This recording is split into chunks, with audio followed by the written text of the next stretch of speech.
Hello aspirants, welcome to Analog IAS academy.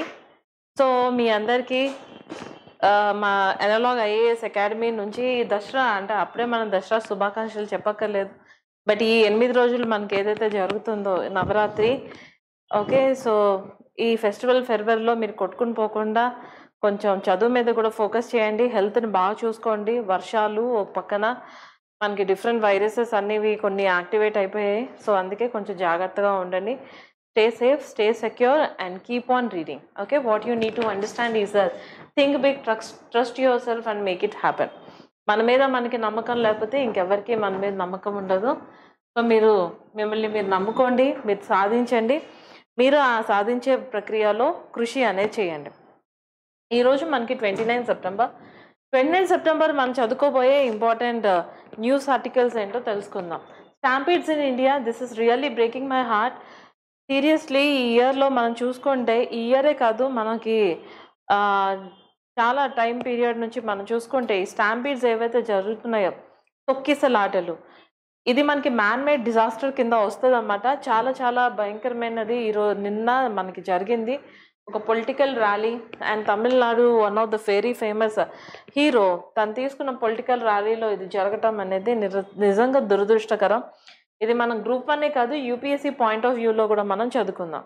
ఇంకా second important article of the day, drug resistance nightmare bacteria and NDM1. Okay, ఇది మనకి యుఎస్ఏలో ప్రస్తుతం ఇది చాలా news అనేది చేస్తుంది. ఇది ఏంటిది, దీనివల్ల వచ్చే హామ్ ఏంటో మనం తెలుసుకుందాం. The third important article, underground link between Santorini and Colombo volcanoes. Santorini మనకి ఎక్కడ ఉంది? ఇది మనకి గ్రీస్లో ఉందన్నమాట. ఇది one of the very important tourist spot. ఇక్కడ ఉన్న ఈ వాల్కెనోస్ ఎందుకు న్యూస్లో ఉన్నాయో మనం తెలుసుకుందాం. ఇంకా cold desert biosphere reserve included in UNESCO world network of biosphere reserves. Very important, extremely important. Environment ecology అందులో మనకి బయోస్పియర్ రిజర్వ్స్లో వస్తుంది. ఖచ్చితంగా మనకి ఎగ్జామ్లో క్వశ్చన్ వచ్చే అవకాశం ఎంతైనా ఉంది. ఇంకా 2 new Ramsar sites in Bihar. Ramsar sites కూడా మనకి చాలా చాలా ఇంపార్టెంట్ ఎగ్జామినేషన్ పాయింట్ ఆఫ్ వ్యూలో. This is also going to be one of the very important article అనమాట. ఇంకా లాస్ట్లో మనకి కనుక చూసుకుంటే AstroSat, India's first space observatory. ఇవన్నీ మనం ఈరోజు చదువుకోబోయే ఇంపార్టెంట్ ఆర్టికల్. ఇంక ఈ ఆస్ట్రోసాట్ అయితే మనకి ప్రయోగించి 10 ఏళ్ళు కంప్లీట్ అయిపోయి ఈ సందర్భంగా ఇది ఏంటిదో మనం తెలుసుకుందాం. Now let us understand the very first article of the day, that ఈ స్టాంపీడ్స్ ఇన్ ఇండియా. సో ఏం జరుగుతుంది ఈ స్టాంపీడ్స్లో, మనకు అసలు ఏం జరుగుతుంది, ఇది ప్రస్తుతం ఎందుకు న్యూస్లో ఉంది? మనకి తమిళనాడులో మనందరికీ తెలుసు విజయ్. సో ఆయనని మనకి తలపతి విజయ్ అని చెప్పేసి కూడా పిలుస్తూ ఉంటారు. సో ఈ తలపతి విజయ్ మనకి ఏం చేశారంటే తమిళగా వెట్రి కళ్ళగం. సో మీకు ఇక్కడ G&H ఉంది కదా, సో ఇది మనకి తమిళ్లో లా అని పలకాలన్నమాట. You have to pronounce it as లా. ఓకే, సో ఇది తమిళ్గా వెట్రి కళగం. ఈ పార్టీని ఆయన ప్రారంభించారు. సో నిన్న ఏం జరిగింది, కరూర్ అనే ప్రదేశంలో ఏం చేశారు అంటే, మేము పార్టీని ఒక ఇంపార్టెంట్ ఈ ర్యాలీ పెట్టుకుంటాము అని చెప్పేసి గవర్నమెంట్ని వాళ్ళు ఏం చేశారంటే పర్మిషన్ అడిగారు. పర్మిషన్ అడిగితే గవర్నమెంట్ చెప్పింది ఎంతమంది వస్తారని మీ అంచనా అని చెప్పేసి అడిగారు. వీళ్ళు ఏమన్నారంటే 10,000 మెంబర్స్ వస్తారు అని చెప్పి. సో 10,000 మెంబర్స్కి సరిపోయినంత ప్లేస్ని వాళ్ళు గవర్నమెంట్ ఏం చేశారంటే ఈ సో అండ్ సో ప్లేసెస్లో మీరు వెళ్ళండి అని చెప్పి చెప్పారు. So this rally is suppose to be done. ఇది మనకి ఏంటి అంటే విజయ్ గారు మనకి అంటే ఆయన 12 o'clock, నాట్ 10 o'clock, 12 PM రావాల్సి ఉంది. మధ్యాహ్నం 12 గంటలకి ఈ పార్టీలో ఈయన రావాల్సి ఉంది. ఇంకా ఆయన ఒక బస్ అనమాట. ఈ మొత్తం ర్యాలీస్లో ఆయన ఏం చేశారంటే, లాస్ట్ ఇయర్ మనకి ఏం జరిగింది, 2024లో ఈయన పార్టీ పెట్టారు. 2026లో తమిళనాడులో ఎలక్షన్స్ అనేవి జరగబోతున్నాయి. ఓకే, సో అందుకని 2 ఏళ్ళ ముందే పార్టీ పెట్టారు. విస్తృతంగా ప్రచారం చేస్తున్నారు. అండ్ చాలా చాలా మనకి ఈ ఎగ్జిట్ పోల్స్ మనకి ఏమని చెప్తున్నాయి అంటే ఇప్పుడే అక్కర్లేదు మనకి, బట్ ఒక అంచనా ఏమని చెప్తుంది అంటే this time there will be a change of government. ఎందుకంటే ADMKలో అక్కడ ఏమి ఇది అనేది లేదు. డిఎంకే ప్రస్తుతం మనకి తమిళనాడులో రూలింగ్ పార్టీ. ఇక దాన్ని రీప్లేస్ చేస్తూ మనకి తమిళనాడులో మనకి యాక్టర్ విజయ్ గారు, ఆయనని తలపతి విజయ్ అని కూడా పిలుస్తారన్నమాట. సో తను ఏం చేయబోతున్నారంటే ఈ పార్టీని ప్రారంభించడం, ఈ పార్టీ అనేది ఎలక్షన్స్లో తప్పకుండా సక్సెస్ని సాధిస్తుంది అని చెప్పేసి ఒక అంచనా అనేది వేశారు. సో ఈ రకంగా ఆయన విస్తృతంగా ఏం చేశారంటే ర్యాలీస్ని కండక్ట్ చేస్తున్నారు. అలాగే ఈ సందర్భంగా కారూరులో ఈయన ర్యాలీని కండక్ట్ చేసే విషయంలో 12:00కి ఈయన రావాలి. ఇంకా ఈ ప్రదేశంలో మార్నింగ్ 9:00 నుంచే చాలా మంది అభిమానులు ఈ ప్రదేశానికి వచ్చేసారు. ఒకటి పొలిటికల్ పార్టీ, రెండోది it is because of the charismatic presence. ఎందుకంటే మనకి మూవీ యాక్టర్స్ అంటే మనకి ఆ కెరిస్మా అనేది ఉంటుంది కాబట్టి, సో ఆ కెరిస్మా కారణంగా చాలా మంది 9:00 నుంచి చాలా మంది ఈ ప్రదేశానికి వచ్చారు. 12:00కి ఆయన రాలేదు. విజయ్ గారు 12:00 రాలేదు, 1:00 రాలేదు, 2:00 రాలేదు. సాయంత్రం 7 గంటలకి వచ్చారు. 10,000 మంది వస్తారు అనుకుంటే, so they expected 10,000 members, but instead how many members came? 27,000 members వచ్చారు. మోర్ దాన్ డబుల్ వచ్చారు. ఓకే, క్లోజ్ టు ట్రిపుల్ కూడా అవ్వబోయింది.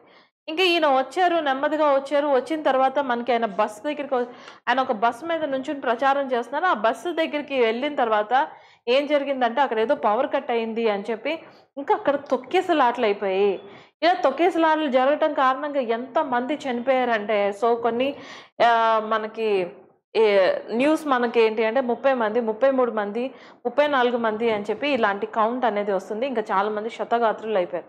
ఇప్పుడు దీనికి ఎవరిని బాధ్యతల్ని వహించాలి? ఇంతమంది ప్రాణాలుకి తీసే ఆ హక్కు అనేది ఎవరిచ్చారు? దీని గురించి ఆర్టికల్ అనమాట. ఓకే, సో ఈయన ఏం చేశారంటే ఇక ర్యాలీ కండక్ట్ చేశారు. దాంట్లో ఒక స్టాంపీడ్ జరిగింది, చనిపోయారు అనమాట. దీన్ని మనం దేని కింద కేటగరైజ్ చేయాలి అంటే this is man made disaster. ఇది ఒక మ్యాన్ మేడ్ డిజాస్టర్ అనమాట. ఈ స్టాంపీడ్స్ ఎప్పుడైనా సరే జరుగుతాయి. ఇదే సంవత్సరంలో మనకు ఒక బాబాజీ ఆయన పాదధూళి తీసుకోవటం కోసం కొంతమంది చనిపోయారు. తర్వాత మనకి ఈ ఇయర్లోనే ఒక ఇంపార్టెంట్ మూవీ తగ్గేదేలే అని చెప్పి ఒక ఇంపార్టెంట్ మూవీ మనకి రిలీజ్ అయింది. ఆ మూవీకి సంబంధించిన యాక్టర్ ర్యాలీ చేయడంతో థియేటర్ దగ్గర తొక్కిసలాట్లు జరిగిపోయి అక్కడ ఒక ఆవిడ చనిపోయింది. వాళ్ళ బాబు ఇంకా ప్రస్తుతం మనకి ఇప్పుడు ఏమైంది అంటే హాస్పిటల్లో ఉన్నారనమాట. తర్వాత మనకి ఆర్సీబీ అనేది ఫైనల్లీ అది మనకి కప్ కొట్టింది అని చెప్పి వాళ్ళు సెలబ్రేషన్స్ చేసుకునే సందర్భంలో స్టాంపీడ్ జరిగింది. ఈ అన్నిట్లో మనం చూసుకుంటే ఇక్కడ ప్రజలది తప్ప, ప్రభుత్వంది తప్ప, లేకపోతే అక్కడ కండక్ట్ చేసే వాళ్ళది తప్ప, అసలు ఎందుకు ఇలాంటి మరణాలు సంభవిస్తున్నాయి? దీని కారణంగా అన్యాయంగా వాళ్ళు ఏదో ఒక యాక్టర్ని చూడటం కోసమో, లేకపోతే వాళ్ళకి సంబంధించిన పొలిటీషియనో ఒక బాబాజీని చూడటం కోసం వెళ్ళి ప్రాణాలు కోల్పోవటం అనేది నిజంగా దురదృష్టకరం అని చెప్పి చెప్పాలి. ఓకే, ఇంకా కాన్స్టిట్యూషనల్ లీగల్ డైమెన్షన్స్ ఒకసారి మనం చూసుకుందాం. ఆర్టికల్ 21 ఇది మనకి ఏం మాట్లాడుతుందంటే it is talking about right to life. Fundamental రైట్స్లో మనకు వస్తుంది. So state must protect citizen safety in public gatherings. ఇక్కడ మనం చూడాలి ఎవరు ప్రొటెక్ట్ చేయాలి? స్టేట్ అనేది మనకి ఏం చేయాలి అంటే పబ్లిక్ గ్యాదరింగ్స్ జరిగినప్పుడు అది ఎవరి యొక్క బాధ్యత? స్టేట్ యొక్క బాధ్యత.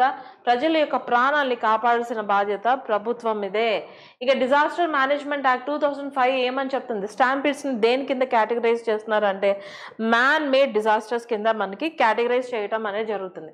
ఇక Supreme Court 2009 destruction of public and private properties case, ఈ కేసులో ఏమని చెప్తున్నారంటే authorities must be accountable in handling mass events. Okay, so మనకి ఎవరిని ఇక్కడ దోషులుగా మనం వ్యక్తపరచాలి? అథారిటీస్ని మనం వ్యక్తపరచాల్సి ఉంటుంది అని చెప్పి సుప్రీంకోర్టు నిర్ణయం అది. ఇంకా ఈ స్టాంపీడ్స్ జరగడానికి గల తొక్కిసలాట్లు జరగడానికి గల కారణాలు ఏంటో ఒకసారి మనం చూసుకుందాం. Over crowding beyond the capacity. So 10,000 మంది వస్తామని చెప్పారు. 10,000 మంది వస్తామంటే అక్కడ మనకి 27,000 మంది వచ్చారు. ఇంకా ప్రస్తుతం మనకి టీవీ యాక్టర్ అనుకుంటా, ఐఎమ్ సో సారీ, మనకి మూవీ యాక్టర్ మనకి ఎవరైతే ఉన్నారో విజయ్ గారు ఎక్కడికి వెళ్ళినా సరే ఇంతే మంది వస్తున్నారని చూపిస్తున్నారు. వాళ్ళకి డ్రోన్ షాట్స్ అనేది కావాలి.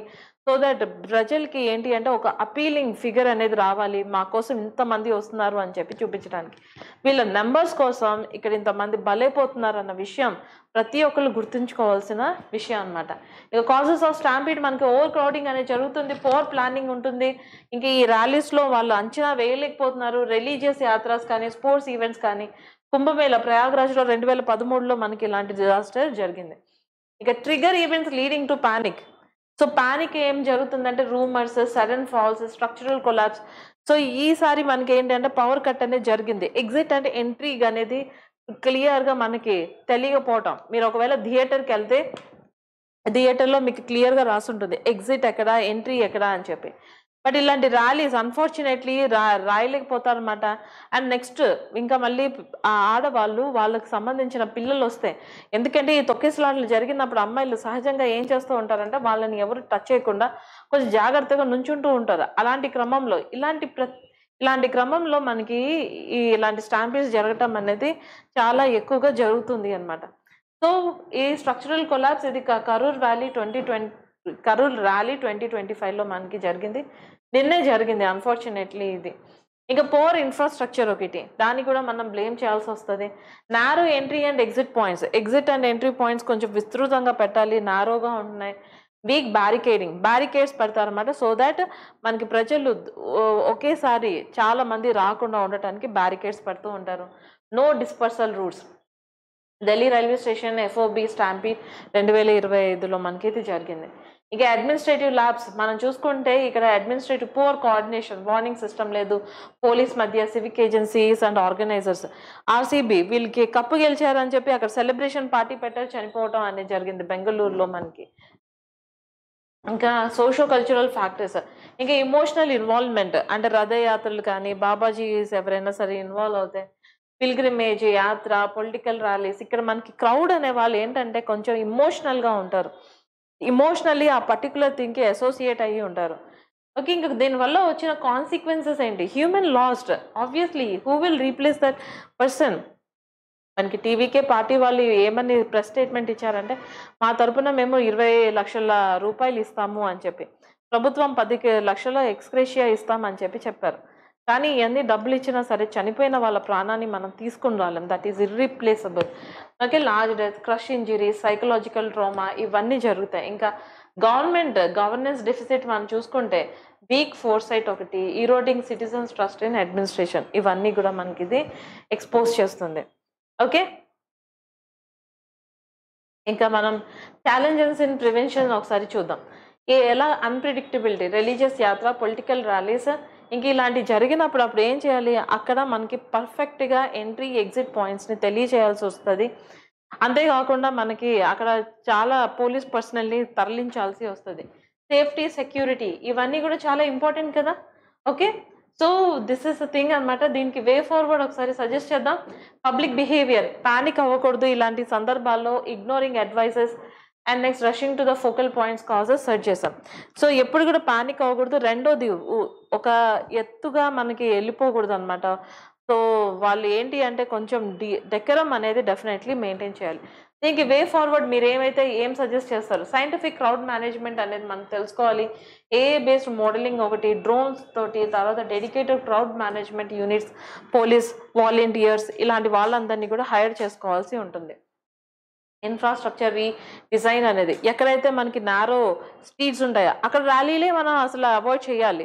అక్కడ ర్యాలీలు అనేది పెట్టకూడదు. Wider exits, crash barriers, evacuation corridors, over head monitoring ఇలాంటివన్నీ కూడా మనం చూసుకోవాల్సి ఉంటుంది. అకౌంటబిలిటీ ఫ్రేమ్వర్క్ కనుక చూసుకుంటే పీనల్ యాక్షన్ అనేది తీసుకోవాలి. ఎవరైతే ఆర్గనైజ్ చేస్తున్నారో వాళ్ళ నెగ్లిజెన్స్ కారణంగా ఇలాంటి మరణాలు జరుగుతున్నాయి కాబట్టి వాళ్ళ మీద పీనల్ యాక్షన్ తీసుకోవాలి. రియల్ టైమ్ ఆడిట్స్ అనేది ప్రిపేర్ చేయాలి. కమ్యూనిటీ అవేర్నెస్ చూసుకుంటే సేఫ్టీ ప్రోటోకాల్ క్యాంపెయిన్స్ అనేది చేయాలి. వాలంటీర్ ట్రైనింగ్ అని చెప్పేసి, తర్వాత ఫస్ట్ ఎయిడ్ అనేది, ఇవాక్యుయేషన్. ఎందుకంటే ప్రస్తుతం మనకి కరూర్ ఏదైతే ఆసుపత్రి ఉందో అక్కడ చాలా మంది చనిపోయి వాళ్ళ పేరెంట్స్, ఒక చిన్న పిల్లోడు కూడా చనిపోవటం అనేది జరిగింది. ఇలాంటి వాళ్ళ మరణాలు ఇంకెప్పుడు ఎక్కడ జరగకుండా ఉండాలి అని చెప్పేసి let us actually hope for that. దీని మీద మనకి ఎలాంటి ఎంసీక్యూస్ రావచ్చో ఒకసారి చూద్దాం. Consider the following statements about the stampedes in India. They are characterized as natural disasters under the disaster management act 2005. That so అది మనకి స్టేట్మెంట్ నెంబర్ 1 కాదన్నమా. ఎందుకు కరెక్ట్ కాదు? అది న్యాచురల్ డిజాస్టర్ కాదు, అది మ్యాన్ మేడ్ డిజాస్టర్ కింద వస్తుంది. Statement number 2, Article 21 of the Constitution places responsibility on the state to protect citizen safety in the mass gathering. Definitely statement number 2 is correct. And the statement number 3, NDMA issued detailed guidelines on crowd management in 2014. So statement number 3 is also correct. National Disaster Management Act and another. So second and third statements are correct, hence B option is correct. ఇప్పుడు మనం ఏం చేద్దామంటే second important article గురించి చదువుకుందాం. Drug resistant nightmare bacteria and NDM1. ఇది మనకి ప్రస్తుతం ఎందుకు న్యూస్లో ఉందో ఒకసారి మనం చూద్దాం. Okay, United states of America వాళ్ళు ఏమని రిపోర్ట్ని ఇచ్చారు అంటే NDM1 అని చెప్పేసి ఈ బ్యాక్టీరియా, దాని పేరు New Delhi metallo beta lactamase 1. Okay, so remember that thing. ఇది మనకి 5-fold 5 రెట్లుగా మనకి ఏమవుతుంది అంటే దాన్ని రైజ్ అనేది కనిపిస్తుంది వాళ్ళ దేశంలో అని చెప్పేసి అంటున్నారు. ఇన్ఫెక్షన్స్ ఎలాగంటే మనకి 2019 నుంచి 23 వరకు చాలా ఇన్ఫెక్షన్స్ అనేవి ఈ బ్యాక్టీరియా కారణంగా గురయ్యారు అని చెప్తున్నారు. ఇంక ఇది ఏం హైలైట్ చేస్తుంది, డ్రగ్ రెసిస్టెంట్ నైట్మేర్ బ్యాక్టీరియా, దీని ద్వారా వచ్చే థ్రెట్ని గురించి మనకి చెప్తుంది అనమాట. ఇంకా ఇది యునైటెడ్ స్టేట్స్ ఆఫ్ అమెరికానే కాదు, ఇది సౌత్ ఏషియాలో కూడా దీని వ్యాప్తి చెందటం అనేది చాలా భయంకరమైన ఇష్యూగా మనం పరిగణించవచ్చు. ఇక నైట్మేర్ బ్యాక్టీరియా, నైట్మేర్ అంటే ఏంటి మనకి, what you mean by nightmare? చాలా మంది ఒక హారర్ మూవీ చూసి నైట్మేర్స్ అనేది తెచ్చుకుంటూ ఉంటారు. ఓకే, నిద్రలో ఉలికి పడటం ఇలాంటివన్నీ. దీనికి అసలు ఆ పేరు ఎందుకు వచ్చిందంటే, ఎందుకు ఆ నిక్ నేమ్ వచ్చింది అంటే మనకి కార్బాపెనమ్ రెసిస్టెన్స్ ఎంట్రోబ్యాక్టీరియస్ అనేది ఇది అనమాట. దీంట్లో ఏముంటుందంటే క్లెబ్షీలియా న్యూమోనే అండ్ ఈకోలి, ఈ బ్యాక్టీరియా కారణంగా ఇది వ్యాప్తి చెందటం అనేది జరుగుతుంది. అంటే గట్ హెల్త్ని విపరీతంగా బాడు చేస్తుంది అనమాట. ఇంకా మనకి ఈ కార్బాపెనమ్స్ అనేవి ఏముంటాయంటే the last resort antibiotics when the drugs fail. వీటిని మన యాంటీబయాటిక్స్ అని చెప్పేసి అంటాం. మిగతా డ్రగ్స్ అని ఇస్తూ ఉంటారు. ఒకవేళ ఆ డ్రగ్స్ కారణంగా కూడా ఆ వ్యాధి అరికట్టకపోతే ఇంకా లాస్ట్ రిసార్ట్గా ఇంకా ఫైనల్లీ ఈ కార్బాపెనమ్ అనేది ఇస్తారు. ఇప్పుడు ఈ యాంటీబయాటిక్ వేసిన తర్వాత కూడా ఒకవేళ ఆ వ్యాధి లక్షణాలు తగ్గకపోతే, అంటే రెసిస్టెన్స్ని తెచ్చేసుకునే దే హ్యావ్ ఇవాల్వ్డ్, ఆ యాంటీబయాటిక్కి సంబంధించిన రెసిస్టెన్స్ని కొత్తగా ఈ బ్యాక్టీరియా ఇవాల్వ్ అయిపోయింది. ఇంకా అప్పుడు మనకి ఏం జరుగుతుంది, సో ఇంకా ఇనఫ్ డ్యామేజ్ అనేది బాడీలో జరిగిపోతూ ఉంటుంది. సో ఈ కార్బాపెనమ్స్కి కూడా అది ఏం చేస్తుంది అంటే దానికి రెసిస్టెంట్గా తయారైపోయింది ఆ బ్యాక్టీరియా. దీన్నే మనం నైట్మేర్ అని చెప్పేసి అంటున్నాం. ఎందుకంటే లాస్ట్ యాంటీబయాటిక్స్ వేసినా సరే ఈ వ్యాధిని కంట్రోల్ చేయలేకపోతే అది నిజంగానే నైట్మేర్ కదా. Okay, they spread resistant genes easily to other బ్యాక్టీరియాకి ఏం చేస్తుంది అంటే ఈ యాంటీబయాటిక్ వేసినా సరే అది చావకుండా బతికేలాగా విత్హోల్డ్ చేసుకున్నాయి. ఫర్ అన్ ఎగ్జాంపుల్, విపరీతంగా వర్షాలు పడుతున్నాయి అనుకోండి, దాని రెసిస్టెంట్గా మనం ఏం చేస్తున్నాము, మనం పక్కా ఇల్లు కట్టుకోవటం అనేది జరుగుతున్నాం, పక్కా రోడ్స్ అనేది వేసుకుంటున్నాము, తర్వాత మనం అంబ్రెల్లాస్ క్యారీ చేస్తున్నాము, రెయిన్ కోట్స్ క్యారీ చేస్తాం. ఇవన్నీ ఏంటివి, రెసిస్టెంట్గా మనం తయారవుతున్నాం. దీని కారణంగా మనం విస్టాండ్ చేయగలుగుతాం. ఇదే బ్యాక్టీరియా కూడా చేస్తుందన్నమాట, అది ఇవాల్వ్ అయిపోయింది ఆ రకంగా. ఇంకా దీని కారణంగా మనకి ఏమవుతుంది అంటే severe and awful fatal infections, fatal అంటే చనిపోయేంత ప్రమాదమైన ఇన్ఫెక్షన్స్ మనకి లంగ్స్లో, యూరినరీ ట్రాక్, బ్లడ్ స్ట్రీమ్లో మనకి కనిపిస్తూ ఉంటాయి. ఇంకా ఈ NDM1 జీన్ మనం కనుక చూసుకుంటే న్యూఢిల్లీ మెటాలో బీటా లాక్టమేస్ 1, దాని యొక్క అబ్రివేషన్ మనకి ఇది అనమాట. సో ఈ జీన్ మనకి ఏమవుతుంది అంటే కొన్ని బ్యాక్టీరియాస్లో మనకి జీన్స్ అనేవి కనిపిస్తాయి. సో ఇది ఏం చేస్తుంది, ఒక ఎంజైమ్ని మనకి బ్రేక్ డౌన్ చేసే ఒక మంచి పవర్ఫుల్ యాంటీబయాటిక్ లాగా యూజ్ అనేది అవుతుంది అనమాట. So it makes bacteria resistant to multiple drugs, బ్యాక్టీరియాని మల్టిపుల్ డ్రగ్స్కి రెసిస్టెంట్గా తయారు చేస్తుంది. ఇది లాస్ట్ రిసార్ట్ మెడిసిన్గా మనకి యూజ్ అవుతుంది. ఇంకా global spread and AMR challenge అనేది ఒకసారి చూద్దాం. నాట్ US స్పెసిఫిక్, సో ఇది మనకి ఏంటి USA కాదు, సౌత్ ఏషియా, ఇండియా, ఇక్కడ అన్నిట్లో కూడా మనకి ఈ వ్యాధి లక్షణాలు కనిపిస్తున్నాయి. ఇలా కనిపించినప్పుడు యూజువల్లీ ఏం చేస్తారు అంటే ఈ వ్యాధి వేరే ప్రాంతాలకి స్ప్రెడ్ అవ్వకుండా ఉండటం కోసం అని చెప్పి ఇంటర్నేషనల్ బ్యాన్ అనేది మనకి పెడుతూ ఉంటారు అనమాట. International travel and trade ban అనేది పెడుతూ ఉంటారు. దీని కారణంగా ఈ ఇంటర్నేషనల్ ట్రావెల్ కారణంగానే ఇది ఏమవుతుంది అంటే మిగతా ఏరియాస్కి ఈ బ్యాక్టీరియా అనేది స్ప్రెడ్ అయిపోవటం అనేది మనం చూడొచ్చు. ఇంకా యాంటీమైక్రోబియల్ రెసిస్టెన్స్ ఒకసారి మనం చూద్దాం. ఈ యాంటీమైక్రోబియల్ రెసిస్టెన్స్ కనుక చూసుకుంటే ఇది ఎప్పుడు జరుగుతుంది, బ్యాక్టీరియా, వైరస్, ఫంగై, పారాసైట్స్ ఇవి మనకి మెడిసిన్స్కి రెస్పాండ్ అవ్వవు అన్నమాట. మెడిసిన్స్ వేసుకున్నా సరే వీటి వ్యాప్తి ఒక రేంజ్లో జరుగుతూనే ఉంటుంది. దీని కారణంగా మనకి ఏమవుతాయంటే మనకి ఇన్ఫెక్షన్స్ అనేవి ట్రీట్ చేయటం చాలా కష్టమైపోతూ ఉంటుంది. ఇంకా ఇది WHO ఏమని రికగ్నైజ్ చేసింది అంటే 10 global health threats, top 10 global health థ్రెట్స్లో ఈ మైక్రోబియల్ రెసిస్టెన్స్, యాంటీబయాటిక్ మైక్రోబియల్ రెసిస్టెన్స్ని కూడా లిస్ట్ అవుట్ చేయటం అనేది మనం చూస్తాం. ఇంక ఇది ఇండియాకి ఎందుకు మ్యాటర్ అంటే మనకి ఈ మధ్య మనం చూస్తున్నాం ఏ చిన్న వ్యాధి వచ్చినా సరే ఇమ్మీడియట్గా యాంటీబయాటిక్స్ వేసుకోవటం అనేది జరుగుతుంది. ఈ యాంటీబయాటిక్స్ వేయటం ఎందుకు తప్పో చెప్తాను. ఎందుకంటే అంటే యాంటీబయాటిక్స్ వేసుకునే సందర్భాలు కూడా చాలా ఉంటాయి. సో రీసెంట్లీ మనకేమైంది అంటే ఇక్కడ సెబేషియస్ సిస్ట్ అని చెప్పి ఇక్కడ చాలా ఇంత పెద్ద ఇది జరిగిందనమాట. So I went to very reputed hospital. I don't want to take the name of that hospital. ఆ హాస్పిటల్కి వెళ్ళిన తర్వాత ఏం చెప్పారు అంటే ఐ మెట్ ఎ సర్జన్. వెళ్తామే నేను ENT సర్జన్ని కలిసాను. ఆయన చూడకుండా ఓకే సెబేషియస్ సిస్ట్ కదా నీకు ఇంకేంటి సర్జరీ చేసేద్దాం అని చెప్పి సర్జరీ ప్రొఫైల్ ఇవన్నీ చేపించుకున్న తర్వాత then my parents actually side ప్రతి చిన్నదానికి మనకి నైఫ్ని యూజ్ చేయకూడదు. ఒపీనియన్ నెంబర్ 2 తీసుకుందామంటే మళ్ళీ ఇక్కడ హైదరాబాద్లో ఇంకొకటి చూసుకున్నాం, వాళ్ళు కూడా సర్జరీ చెప్పారు. బట్ మా ఊర్లో ఏమైంది అంటే మా పేరెంట్స్ ఎప్పుడైతే అడిగారో అక్కర్లేదు దానికి యాంటీబయాటిక్స్ ఇస్తే సరిపోతుందని 7 days వేసుకోమన్నారు. నేను 5 days వేసుకున్నాను. నాకు ఇక్కడ ఇది ఏదైతే పెద్దగా పెరిగిపోయిందో అది తగ్గిపోవటం అనేది జరిగింది. సో ఎట్ టైమ్స్ మనకి యాంటీబయాటిక్స్ చాలా యూస్ఫుల్ అవుతాయి. బట్ మనకి చిన్న జ్వరాలకే చిన్న వాటికే మనం if you're consistently on antibiotics అప్పుడు ఏమవుతుంది అంటే ఈ యాంటీబయాటిక్స్ మనం ఎప్పుడైతే వేసుకుంటామో బయో అంటే లైఫ్కి వ్యతిరేకంగా వర్క్ చేస్తాయి.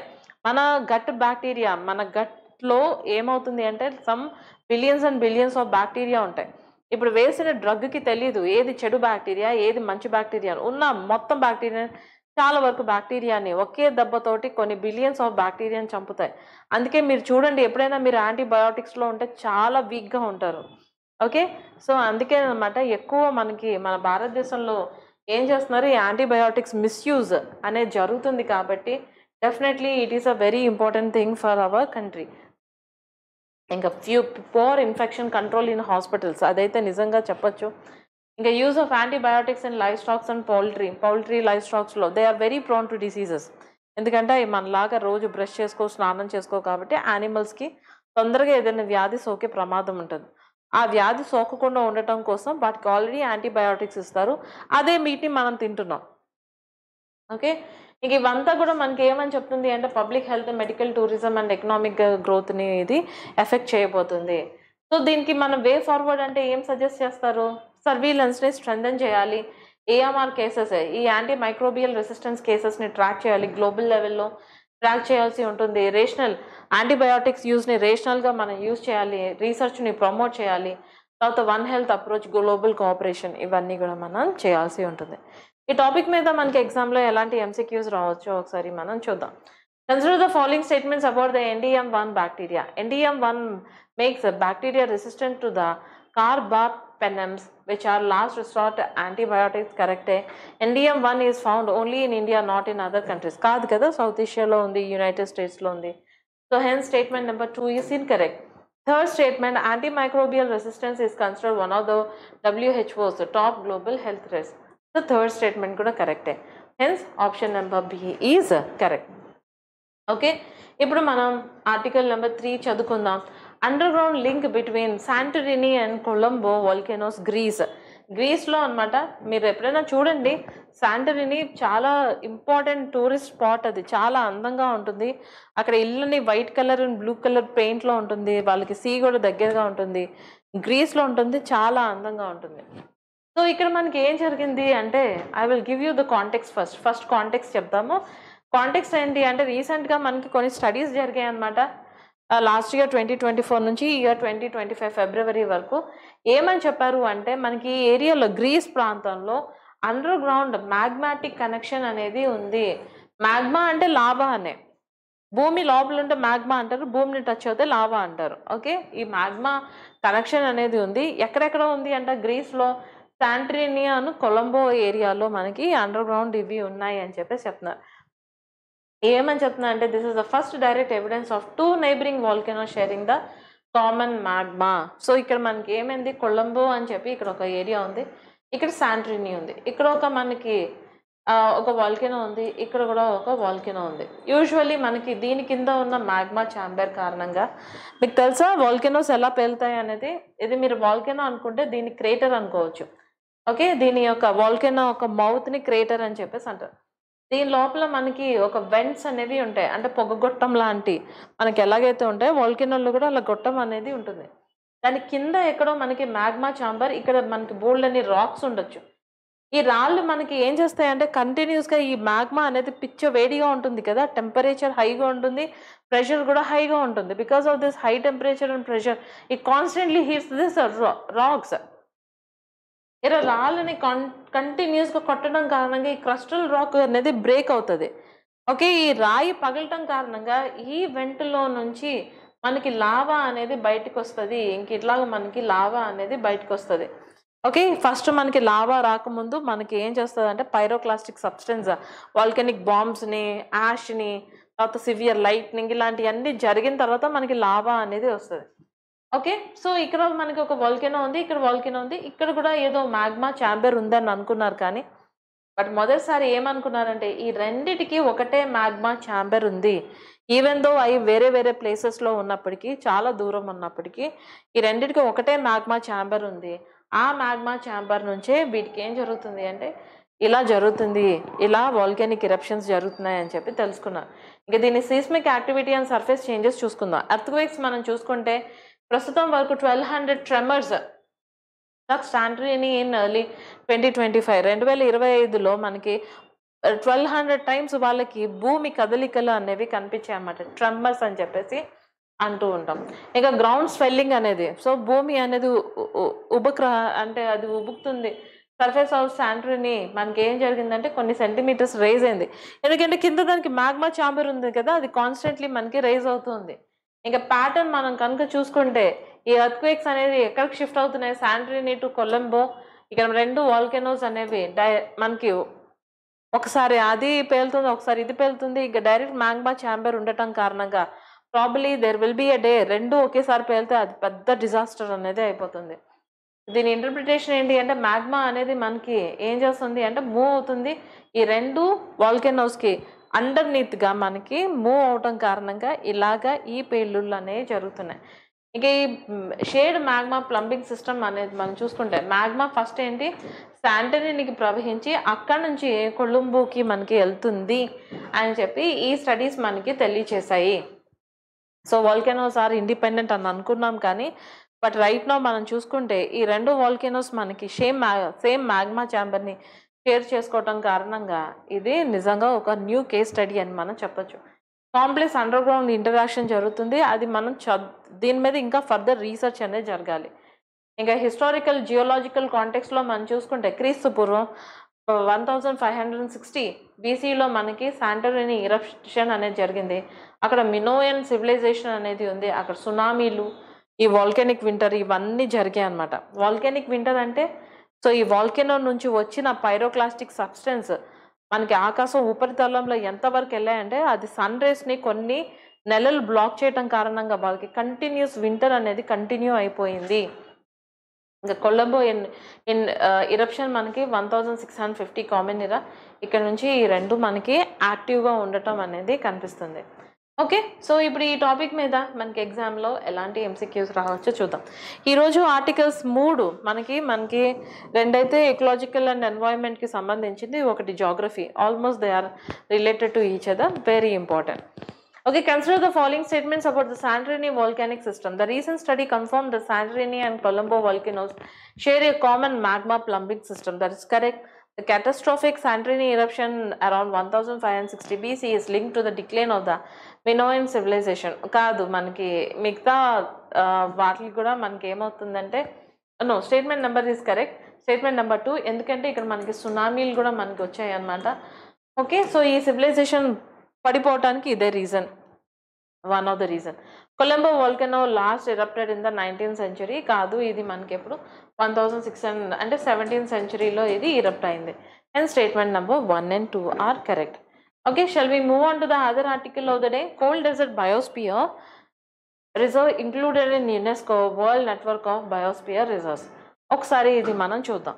Why this is in the news ఒకసారి చూద్దాం. India's cold desert biosphere reserve మనం చూసుకుంటే ఇది మనకి హిమాచల్ ప్రదేశ్లో ఉంది. ఇది UNESCO world network of biosphere reserve, దాన్నే మనం WNBR అని చెప్పేసి అంటాం. At the 37th ICC MAB so the MAB session 2025లో చెప్పారు.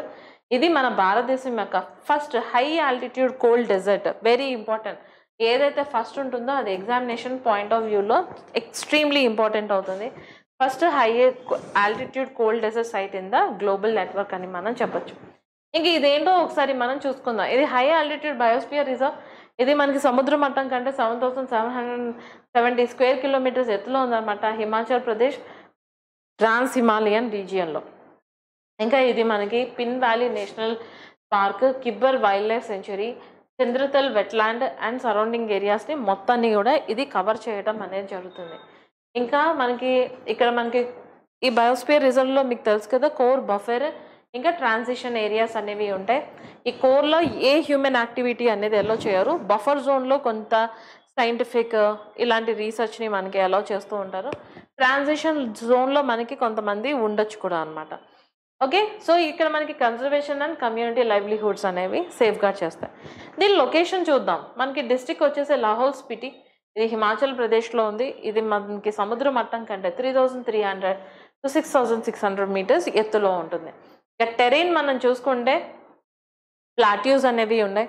విండ్స్వెప్ట్ ప్లాట్యూస్ అంటే మనకి అక్కడ గాలి బలవంతంగా వీయటం కారణంగా ఆ పైన ఉన్న మనకి, సో ఫర్ అన్ ఎగ్జాంపుల్ ఇలా ఒక కొండ ఉందనుకోండి, కంటిన్యూస్గా ఎయిర్ ఫ్లో కారణంగా ఈవెన్చువల్లీ ఈ పార్ట్ మనకి వెళ్ళిపోయి ఇదే మనకి ఒక ప్లాట్యూ లాగా తయారైపోయింది. ప్లాట్యూస్, గ్లేషియల్ వ్యాలీస్ అంటే రెండు గ్లేషియర్స్ మధ్య ఉన్న ప్రాంతాన్ని, alpine lakes, cold desert ecosystems ఇవన్నీ కూడా ఇక్కడ ఉండటం అనేది జరిగింది. ఇంకా దీని హిస్టరీ ఒకసారి చూసుకుందాం.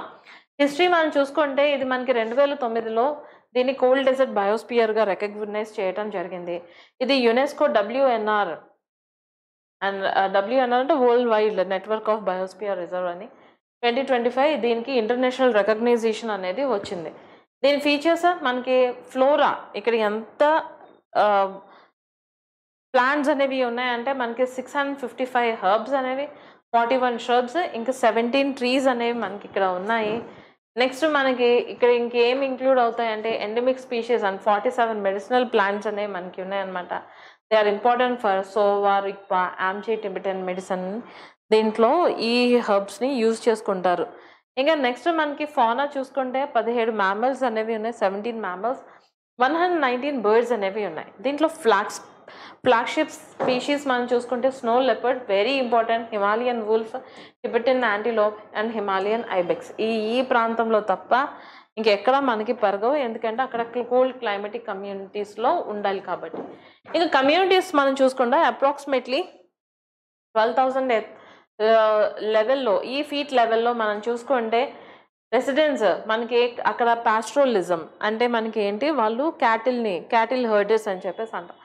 యాక్, goat herding, barley and pea farming, Tibetan herbal medicine ఇవన్నీ కూడా వాళ్ళు యూజ్ చేస్తూ ఉంటారు. అంటే వాళ్ళు జీవనోపాధి మనకి పాస్ట్రోలిజం ఒకటి.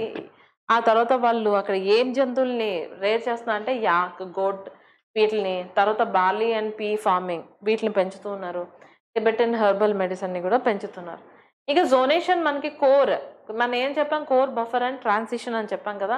కోర్ ఏరియా మనకి 2665 స్క్వేర్ కిలోమీటర్స్, బఫర్ ఏరియా వచ్చేసి 3977 స్క్వేర్ కిలోమీటర్, ట్రాన్సిషన్ వచ్చేసి 1128 స్క్వేర్ కిలోమీటర్స్. దీని క్లైమేట్ ఒకసారి చూద్దాం. క్లైమేట్ మనం చూసుకుంటే ఇది మనం మొత్తం ప్రపంచంలోనే one of the coldest and driest ecosystem. దీన్ని అందుకే యునెస్కో WNBRగా గుర్తించడం అనేది జరిగింది. ఒకసారి మన భారతదేశంలో బయోస్పియర్ రిజర్వ్స్ అవి ఏ స్టేట్స్లో ఉన్నాయి, ఏ ఇయర్లో రికగ్నైజ్ అయ్యాయో ఒకసారి చూద్దాం. నీలగిరీస్ మనకి 2000లో తమిళనాడు, కేరళ, కర్ణాటకలో ఉన్నాయన్నమాట. ఈ కొండలు సౌత్ ఇండియాలో ఉన్నాయి. 2001లో సుందర్బన్స్, ఇది వెస్ట్ బెంగాల్లో ఉంది. 2001లో మనకి గల్ఫ్ ఆఫ్ మన్నర్, ఇది తమిళనాడులో ఉంది. 2004లో నందాదేవి ఉత్తరాఖండ్లో, 2009 నోక్రెక్ మేఘాలయలో, 2009 సిమ్లీపాల్ ఇది ఒడిశాలో ఉండటం అనేది మనకి కనిపిస్తుంది. ఇంకా 2009 పచ్మర్హి ఇది మధ్యప్రదేశ్లో, 2012 అచన్ కమర్ అండ్ అమర్కంతక్ మధ్యప్రదేశ్ ఛత్తీస్గఢ్లో ఉన్నాయి. ఇక్కడ నుంచే మీ ఈ నదులు నర్మదా అండ్ తాపి ఇక్కడ నుంచే మనకి ఇదవుతాయన్నమాట. 2013 great Nicobar Andaman and Nicobar islands. 2016 August మళ్ళీ కేరళ తమిళనాడు. 2018 కాంచన్జంగా సిక్కిం. 2020లో మనకి పన్నా మధ్యప్రదేశ్. 2025 కోల్డ్ డెజర్ట్ హిమాచల్ ప్రదేశ్లో ఉండటం అనేది కనిపిస్తుంది. Okay, I hope that you have completely understood about this article. ఇప్పుడు దీని మీద మనకి ఎలాంటి ఎంసీక్యూస్ రావచ్చో ఒకసారి చూద్దాం. Consider the following statements about the cold desert biosphere reserve. It is India's first high-altitude cold desert site included in UNESCO World Network of Biosphere Reserves. It lies in Himachal Pradesh, Lahore-Spiti district. Its flagship species include snow leopard and Himalayan ibex. Okay, so all the three statements are correct in this context. Okay, shall we move on? Okay, ఇప్పుడు మనం ఏం తెలుసుకుందామంటే the other important article of the day. 2 Ramsar sites బీహార్లో మనకి కనుగొన్నారు. ఇవి ఏంటియో ఒకసారి మనం చూద్దాం. రామ్సర్ సైట్స్ అంటే చిత్తడి నేలలు అని చెప్పి. ఓకే, చిత్తడి నేలలే కాదు మనకి, అంటే water should be very important thing అక్కడ. సో వాటిని మనం రామ్సర్ సైట్స్ అని చెప్పేసి అంటాం. 2 రామ్సర్ సైట్స్ బీహార్లో గోకుల్ జలాశయ్ బక్సర్లో ఉంది. ఉదయపూర్ ఝీల్ ఇది వెస్ట్ చంపారణ్లో ఉంది. వెస్ట్ బెంగాల్ చంపారణ్లో మనకి, వెస్ట్ బెంగాల్ కాదు బీహార్లో వెస్ట్లో మనకి చంపారణ్లో ఉంది. ఓకే, సో మనకి చంపారణ్ మీకు తెలుసు కదా, మనకి మోడర్న్ ఇండియాలో it is one of the very important place. Champaran ఎందుకు న్యూస్లో, ఎందుకు మోడర్న్ ఇండియాలో ఇంపార్టెంట్ ఒకసారి మెన్షన్ చేయండి మనకి కమెంట్ సెషన్లో. సో దీంట్లో ప్రస్తుతం మనకి భారతదేశంలో 93 రామ్సర్ సైట్స్ ఉన్నాయి అనేవి ఉన్నాయి ఇంటర్నేషనల్ ఇంపార్టెన్స్కి సంబంధించి. సో ఇది మన భారతదేశం మనకి మనం చూసుకుంటే గ్లోబల్లీ మనం 3rd ఇంపార్టెంట్ కంట్రీ అనమాట. సో ఏషియాలోనే మనం ఒక ఇంపార్టెంట్ ప్లేస్, ఎందుకంటే మనకి ఎక్కువ రామ్సర్ సైట్స్ ఉండటం అనేది కనిపిస్తుంది. ఇంకా 2 న్యూ సైట్స్ మనం చూసుకుంటే గోకుల్ జలాశయ్ ఇది బక్సర్ 448 హెక్టార్స్ అనేవి మనకి ఇక్కడ ఉన్నాయన్నమాట. ఇక్కడ మనకు ఆక్స్బో లేక్ అనేది ఉంది. What you mean by oxbow lake? For an example, if a river is actually moving like this, దీన్ని మనం ఏమని చెప్తాం? We call this as meandering. దీనే మనం మియాండరింగ్ అని చెప్పేసి అంటాం. సో ఇక్కడ మనకి while the river is flowing like this, ఇది మనకి దాంతో పాటు చాలా స్లిట్ని తీసుకుని వస్తూ ఉంటుంది కదా. దాంతోపాటు మనకి ఏం చేస్తూ ఉంటుంది అంటే చాలా స్లిట్ని తెస్తూ ఉంటుంది. ఈ స్లిట్ మనకి ఈవెన్చువల్లీ ఇక్కడ పెర్కోలేట్ అయిపోవటం కారణంగా eventually after some period of time. Okay, so దీన్ని ఎలా అరేంజ్ చేయండి? ఓ మై గాడ్, ఇది మొత్తం వెళ్ళిపోయింది. ఓకే, సో ఇక్కడ మనకి okay, I'll draw it again. Imagine this is the river. Okay, now it is meandering in this way. దీనే మనం meandering అంటే ఇలా మెలకలు తిరగటాన్ని మియాండరింగ్ అని చెప్పేసి అంటాం. సో ఇక్కడ మనకి ఏదైతే స్లిట్ తీసుకుని రావటం కారణంగా ఈ పార్ట్ అనేది ఈవెన్చువల్లీ ఇలా ఏమవుతుందంటే సెపరేట్ అయిపోతుంది. ఇలా సపరేట్ అయిపోవటాన్నే మనం ఏమని చెప్తాం? We call this as a oxbow lake. దానే మనం ఆక్స్బో లేక్ అని చెప్పేసి అంటాం.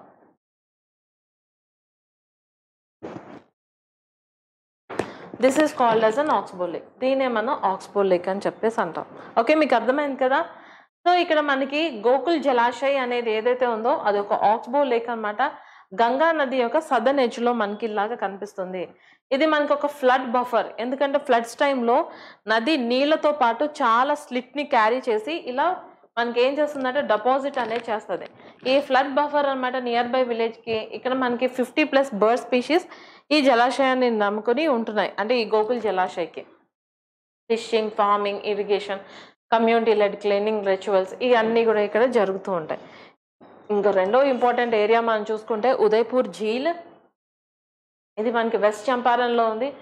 319 హెక్టార్స్. ఇది కూడా మనకు ఒక ఆక్స్బో లేకే. మనకి ఇక్కడ మనకి ఏంటి అంటే 280 ప్లాంట్ స్పీషీస్ అనేవి ఉన్నాయి, ఎండమిక్ ఆ ఏరియాలోనే పెరిగాయి. సో ఇది ఒక సైంటిఫిక్ నేమ్, ఒకసారి మీరే దాన్ని ప్రొనౌన్స్ అనేది చేసుకోండి. ఇది మనకి ఏమవుతుంది అంటే వింటర్లో ఏదైతే వలస పక్షులు అనేవి వస్తాయో అలాగా 35+ మైగ్రేటరీ బర్డ్స్కి ఇది మనకి ఆశ్రయం అనేది కలిగిస్తుంది. వల్నరబుల్ కామన్ పొచార్డ్ కూడా మనకి ఈ ప్రాంతానికి రావటం అనేది జరుగుతుంది.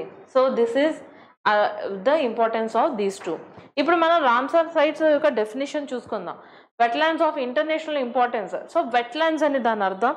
ఓకే, సో ఇది మనకి రామ్సార్ అనేది ఇరాన్లో ఒక ఏరియా. 1971లో వాళ్ళు ఏం చేశారు అంటే అందరూ సైన్ చేసుకున్నారు. ఇది మనకి యునెస్కో 1975లో దీన్ని పోస్ట్లోకి తెచ్చింది. ఇంకా ఇది మనకి ఏం ప్రొటెక్ట్ చేస్తుంది? Biodiversity, water security, flood control and లైవ్లీహుడ్స్ని వీటన్నిటిని కూడా మనకి ఈ వెట్లాండ్స్ అనేవి సపోర్ట్ చేస్తాయి. I hope that you have understood this. ఇప్పుడు మనకి ఎంసీక్యూస్లో ఎలాగ రావచ్చో ఒకసారి చూద్దాం. Consider the following statements about the Ramsar sites in India. India ranks first in the world in terms of the number of Ramsar site. తప్పు కదా, మనం థర్డ్. ఇంకా next Bihar now has 5 Ramsar sites after the recent edition. That is correct. ఇంకా next Ramsar convention came into force in 1975 under UNESCO. 1971లో signatory అవుతే 1971లో అది ప్రారంభిస్తే 1975 కల్లా అదేమైంది అంటే it came into the force. So statement number 2 and second statement and third statement are correct. Hence option D is correct. Right. ఇప్పుడు మనం the last article of the day Astrosat గురించి మనం చదువుకుందాం. India's first space observatory. ఇది ప్రస్తుతం ఎందుకు న్యూస్లో ఉందో చెప్పుకుందాం. ఈ ఆస్ట్రోసాట్ అనేది మనకి అంతరిక్షంలో పంపించి 10 ఏళ్ళు అనేది అయింది అనమాట. 10 years అనేది కంప్లీట్ అయింది. అండ్ ఇది మన భారతదేశం యొక్క first multi wave length space observatory. Remember this point, multi wave length space observatory. ఇది 10 years నుంచి దాని యొక్క నిర్దిష్టమైన ఆర్బిట్లోనే ఉంది. 28 September 2015లో పంపించారు. అండ్ దీని క్యారింగ్ వెహికల్ వచ్చేసి PSLV C-30 ఫ్రమ్ శ్రీహరికోట పంపించారు. ఓకే, ఇంకా ఆస్ట్రోసాట్ అంటే ఏంటి? మనకి శాటిలైట్ మనకి ఆస్ట్రానమీని గమనిస్తుంది. ఇది భూమి మీద లేదు, అంతరిక్షంలో మనకి ఉంది అన్నమాట. Multi wave length space astronomy observatory అని మనం చెప్పచ్చు. ఇంకా మరి మల్టీ వేవ్ లెంత్ అంటే ఏంటి? What you mean by multi wave length? Mean అంటే ఏంటో ఒకసారి మనం చూసుకుందాం. లైట్ అండ్ రేడియేషన్ మనం కనుక చూసుకుంటే అంతరిక్షంలో యూనివర్స్లో మనకి డిఫరెంట్ ఫార్మ్స్ ఆఫ్ వేవ్ లెంత్స్లో మనకి వస్తుంది. ప్రతి ఒక్క దానికి ఒక్కొక్క వేవ్ లెంత్ అనేది ఉంటుంది. అంటే మనకి విజిబుల్ లైట్కి మనకు కనిపిస్తుంటుంది కదా విబ్జిఆర్, దానికి ఒక వేవ్ లెంత్ ఉంటుంది. అల్ట్రా వైలెట్కి ఒక వేవ్ లెంత్ ఉంటుంది. ఎక్స్రేస్కి, ఇన్ఫ్రారెడ్, రేడియో వేవ్స్, వీటన్నిటికి డిఫరెంట్ వేవ్ లెంత్స్ అనేవి మనకి ఉంటాయి. ఇంకొక వేవ్ లెంత్ ఒక్కొక్క ఇన్ఫర్మేషన్ని మనకి ఇస్తూ ఉంటుంది ఆ సెలెస్టియల్ బాడీ గురించి. ఫర్ అన్ ఎగ్జాంపుల్, ఇప్పుడు మనకి అంతరిక్షంలో ఒక సెలెస్టియల్ బాడీ అనేది ఉందనుకున్నాం. దాని దగ్గర నుంచి మనకి విజిబుల్ లైట్ వస్తుంది అంటే ఏంటి? అది మన కళ్ళు కనిపిస్తున్నాయి, మన కంటికి కనిపిస్తుంది. దాని నుంచి మనకి విబ్జిఆర్ కనిపిస్తుంది అంటే అది ప్రాబబిలీ నక్షత్రం లేదా గ్యాలక్సీ అయ్యి ఉండొచ్చు అని మనం తెలుసుకోవచ్చు. అదే మనకి అంతరిక్షంలో ఏదైనా ఆబ్జెక్ట్ నుంచి అల్ట్రా వైలెట్ రేడియేషన్ వస్తుంది అంటే అది యంగ్ స్టార్స్, అవి ఆ నక్షత్రం దాని యొక్క యంగేజ్లో ఉంది అని అర్థం. యాక్టివ్ గ్యాలక్సీస్ అని చెప్పేసి చెప్పచ్చు. అదే ఎక్స్రేస్ కనుక అలాంటి రేడియేషన్ ఎమిట్ చేస్తూ ఉంటే అప్పుడు అక్కడ ఏదో ఎక్స్ప్లోజన్ జరిగింది, బ్లాక్ హోల్స్ కానీ న్యూట్రాన్ స్టార్స్ కానీ మనం చెప్పొచ్చు. ఇంకా ఇన్ఫ్రారెడ్ అండ్ రేడియో వేవ్ లెంత్ని కనుక ఏదైనా రిలీజ్ చేస్తే కూల్ గ్యాస్ కానీ డస్ట్ క్లౌడ్స్ కానీ స్టార్ ఫార్మేషన్ రీజియన్స్ అని మనం చెప్పొచ్చు. ఇంకా మల్టీ వేవ్ లెంత్ ఆస్ట్రానమీ అంటే ఏంటి అంటే ఒక ఆబ్జెక్ట్, సో మనకి సెలెస్టియల్ బాడీస్ నుంచి ఏవైతే వేవ్ లెంత్స్ ఉంటాయో ఆ వేవ్ లెంత్స్ని బేస్ చేసుకుని చదవటాన్ని మనం ఏమని చెప్తామంటే that is what is called as multi wavelength observatory అని మనం చెప్పొచ్చు. Is it okay? ఇప్పుడు ఈ ఆస్ట్రోసాట్ యొక్క ఎయిమ్స్ని మనం చూద్దాం. సైమల్టేనియస్ మల్టీ బ్యాండ్ అబ్జర్వేషన్ని అంటే ఏ ప్రాంతం నుంచి ఏ రేడియేషన్ వస్తుందో దీన్ని గమనించి అది స్టారా లేకపోతే గ్యాలక్సీయా, అది యంగేజ్లో ఉందా, ఓల్డేజ్లో ఉందా, లేకపోతే అది న్యూట్రినో స్టారా, బ్లాక్ హోలా అని చెప్పి ఇది డిసైడ్ చేస్తుంది అన్నమాట. మన ఇండియన్ ఆస్ట్రోనామర్స్కి స్పేస్ బేస్డ్ రీసెర్చ్ క్యాపబిలిటీని ఇది పెంచుతూ ఉంటుంది. ఫారెన్ అబ్జర్వేటరీస్కి కూడా ఇది ఇన్ఫర్మేషన్ షేర్ చేస్తుంది. తర్వాత గ్లోబల్ ఆస్ట్రోనామీ రీసెర్చ్లో మన భారతదేశం యొక్క కాంట్రిబ్యూషన్ అని మనం చెప్పొచ్చు. ఇంకా ఫీచర్స్ అండ్ పేలోడ్స్ మనం చూసుకుంటే 5 ఇన్స్ట్రుమెంట్స్ అనేవి ఉన్నాయి. UVIT అంటే అల్ట్రా వైలెట్ ఇమేజింగ్ టెలిస్కోప్ అనేది, LAXPC large area X-ray proportional counter ఒకటి, CZTI cadmium zinc telluride imager, SXT soft X-ray telescope, SSM scanning sky monitor. ఇవన్నీ దీంట్లో ఉన్న కొన్ని ఫీచర్స్ అన్నమాట. ఓకే, ఇప్పుడు ఈ టాపిక్ మీద మనకి ఎగ్జామ్లో ఎలాంటి MCQs రావచ్చో ఒకసారి చూద్దాం. Which of the following statements about the AstroSat are correct? It is India's first dedicated multi-wavelength space observatory. It can only observe in the X-ray spectrum. It was launched by PSLV C30 in 2015. So this statement is correct. ఎందుకంటే అది UV visible soft and hard ఎక్స్రేస్ని కూడా ఇది గమనిస్తుంది. Hence 1 and 3 statements are correct. B option is correct. So ఇంతటితో ఈరోజు మన ఈ సెషన్ అనేది కంప్లీట్ అయిపోయింది. I hope you have understood about all these things. దీనికి సంబంధించిన పీపీటీ కావాలంటే మీరు మా అనలాగ్ టెలిగ్రామ్ ఛానల్లోకి సబ్స్క్రైబ్ అవ్వండి. వీటన్నిటికీ డిస్క్రిప్షన్ అనేది కింద ఇవ్వటం అనేది జరుగుతుంది. మళ్ళీ రేపు ఇంపార్టెంట్ కరెంట్ అఫైర్స్ తోటి మీ ముందుకు వస్తాం. Till then take care and bye.